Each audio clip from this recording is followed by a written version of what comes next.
Hi, I'm Wendy Wesley, a registered dietitian nutritionist, and I'm here in the St. Petersburg Free Clinics teaching kitchen of our Health Education Center.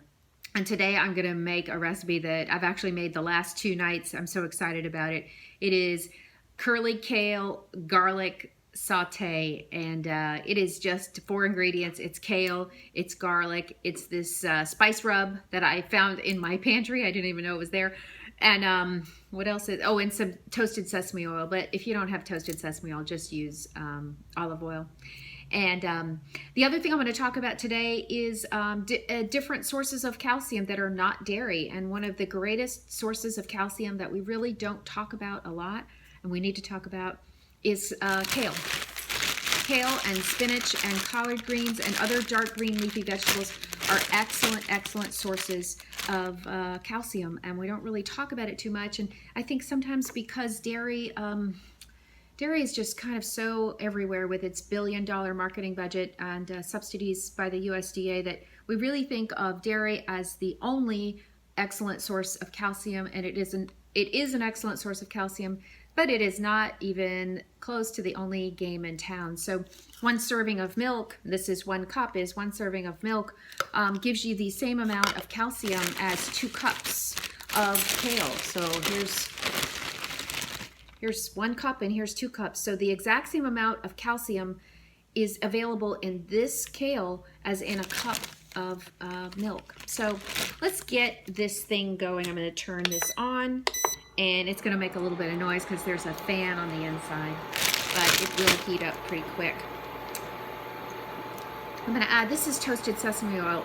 Everything you cook with this tastes amazing. I've really never encountered such a product that is so interesting. So if you can, this is in every grocery store, excuse me, and but if you don't have it, use good quality olive oil. A couple of times a year I go to Tarpon Springs and I buy olive oil, and I also have a produce stand up the street that sells really good Greek olive oil, which is my preference. So I'm getting this wonderful toasted sesame oil going, and I'm going to add some garlic. Now this is jarred garlic. I'm not really a fan of jarred garlic, but I actually forgot to bring my whole garlic from home, so this is what we're going to use. Putting that in the pan, putting it in the oil, getting it going. Now when I use jarred garlic, I use twice the amount because it's just not as strong and flavorful as a fresh clove of garlic that I've been using in some of my cooking lessons lately. So I'm using the jarred stuff, so you notice I've used double. And how about just, maybe just a little bit more. Why not, right?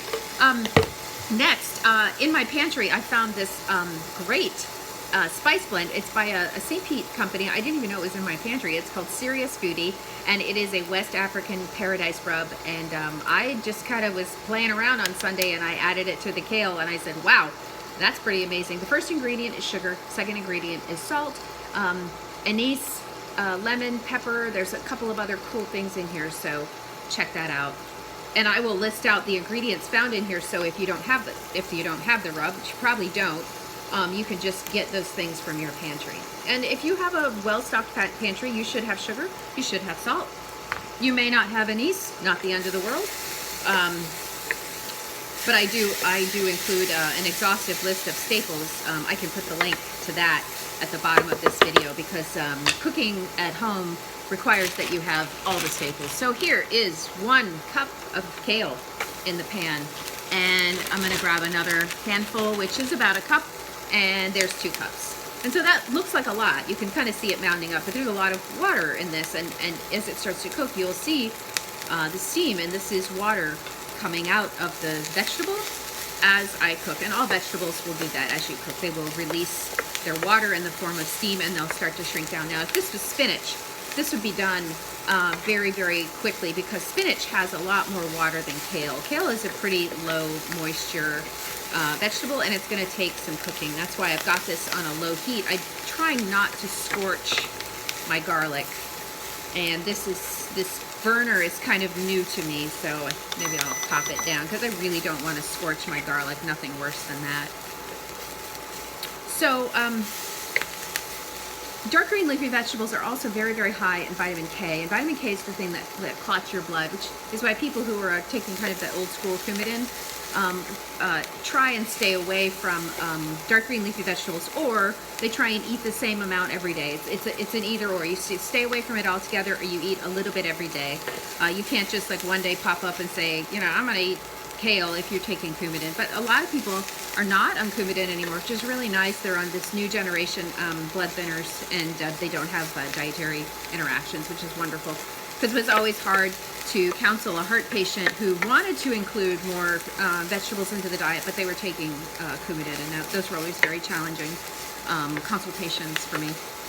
So anyway, my point is that vitamin K is a fat-soluble vitamin, and so if you eat these vegetables with fats like the oil or avocado, you will increase the availability or the absorption of those fat-soluble vitamins that are found in the foods. And in this case, this guy is very, very high in vitamin K.